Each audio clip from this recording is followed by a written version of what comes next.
So we discussed the story last week about how Whoopi Goldberg was suspended from The View for 2 weeks after she made some comments on air about the Holocaust. She effectively said, look, the Holocaust wasn't about race.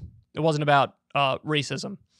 And she tried to do this mea culpa tour afterwards where she does the nightly shows and she says, look, I'm sorry. I'm not going to talk about it anymore. I was wrong.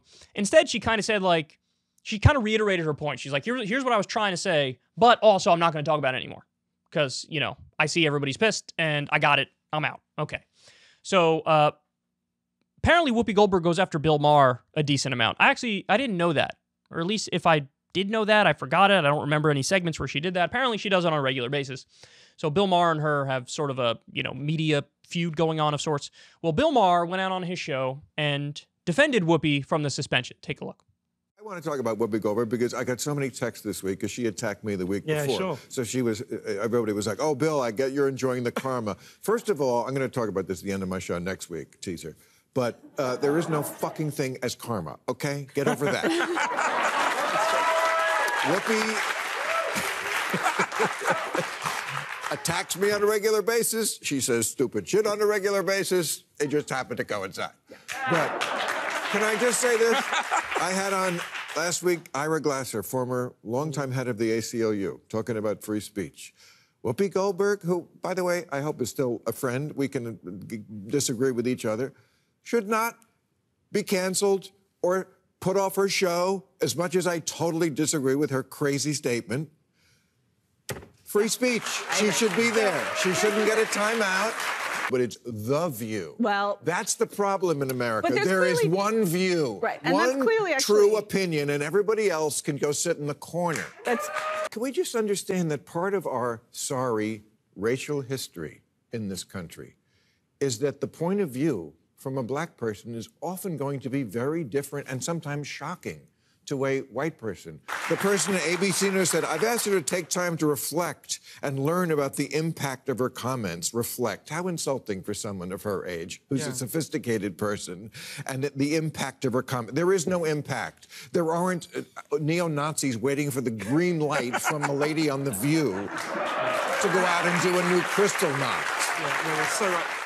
Yeah, so I get it, kind of unsurprising for Bill Maher to take this position because Bill Maher, I don't know how many of you guys remember this. He used to have a show called Politically Incorrect in the late 90s and early 2000s, and it was on ABC. And he made some comments after 9/11 where he said, look, say what you want about the people who did the terror attack. Yes, they're evil. Yes, they're terrible. Yes, they're brainwashed. Yes, they're terrorists. But they're not cowards because it's not cowardly to stay in the plane as it hits the building. That's the comment that he made. The media's reaction to that was basically to isolate him saying they're not cowards, effectively saying like they were brave. They isolated that, and it was right after 9/11, and so, the fervor in the country was immense, and he was axed as a result of that. And so, ever since then, he's been a strong advocate of free expression. Now, there's a million opinions he has, in my opinion, that are bad. I mean, he's probably the only Bernie Sanders to Amy Klobuchar voter in the country. His brain really broke during the Trump era. Wasn't that great beforehand, but it's a lot worse now. And he's terrible on Israel-Palestine. There's a number of issues where we can get into. That's not the point of this segment. But look, I made a similar argument on my show. Now, there is one little piece of nuance, which I think is important in the conversation, which is I do think a lot of people roll their eyes when free speech is brought up in the context of here you have like a multi-million-dollar host on, daytime TV with a captive audience of like over 1 million people. And a lot of people roll their eyes and it's like, you don't have a right to that giant platform. So this really has nothing to do with free speech. And people say, oh, it's a private company too. So why are you conflating the idea of free speech? Look, there is a difference. There is a difference between the legality of the First Amendment, so actual law and the Constitution, and just the concept of freedom of speech. And the point I've always made is, whether you're talking about the legal aspect of free speech or you're talking about just the concept of it, the principle is the same across the board. Now, yeah, I get it. These are privileged hosts who have giant platforms, so it is kind of different. But, I mean, I just think we should make them a little less privileged by taxing them a hell of a lot more and giving people health care and education and paid time off and things of that nature. But, yeah, I wouldn't have suspended her. And here's the thing. The other thing about this conversation and why I wanted to talk about it again is I understand exactly what the criticism is.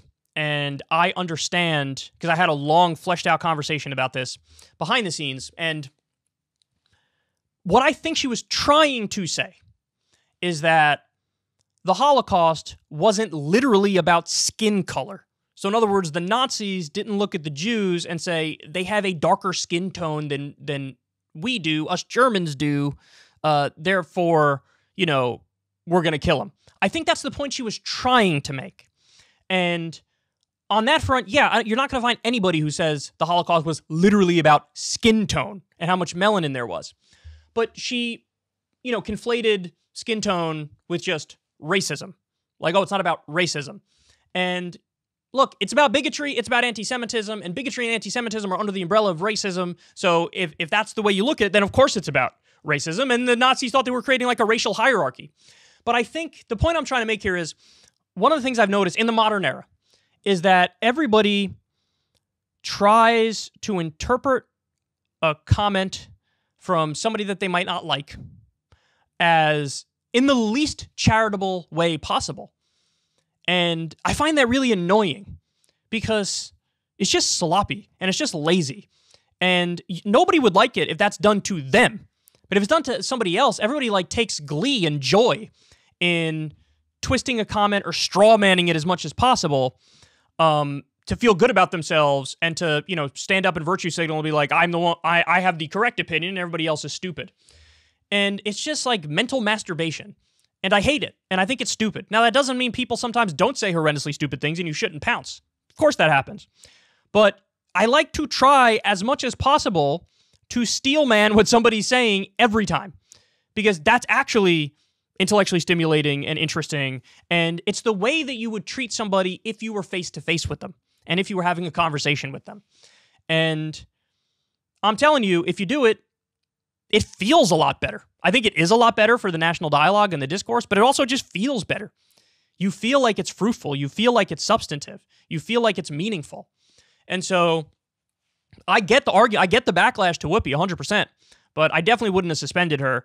And I think most people know if they stop and think about it for a second, that's the thing she was trying to say. She wasn't saying it's not about anti-Semitism. She wasn't saying it's not about bigotry. Of course the Holocaust was about anti-Semitism and bigotry. I think the point she was trying to make is it wasn't literally about skin color.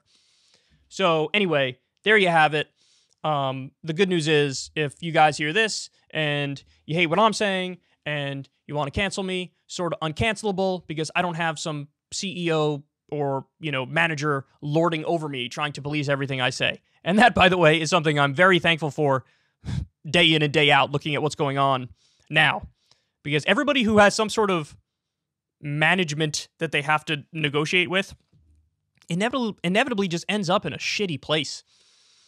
Because they're just, if there's enough of a backlash and enough of outrage around something that's said, it's just guaranteed that you have to try to negotiate the situation and you know, parse things and try to explain, oh, what I meant to say was, and just go on like a defensive tour. And that's just so sad. It's such like a childish thing. Like, what are we all in second grade and somebody just called somebody else a bad word and the teachers are putting us in timeout? It's like everybody just needs to grow the fuck up. So anyway, that's my breakdown of the situation. This is a rare instance, first time in a long time, that I hear something Bill Maher said where I'm like, okay, I'm kind of with you on that. Hey y'all, do me a favor and like and subscribe. It helps out big time in the algorithm. Click the bell as well for notifications when videos drop, and watch that video on screen right now. You know you want to.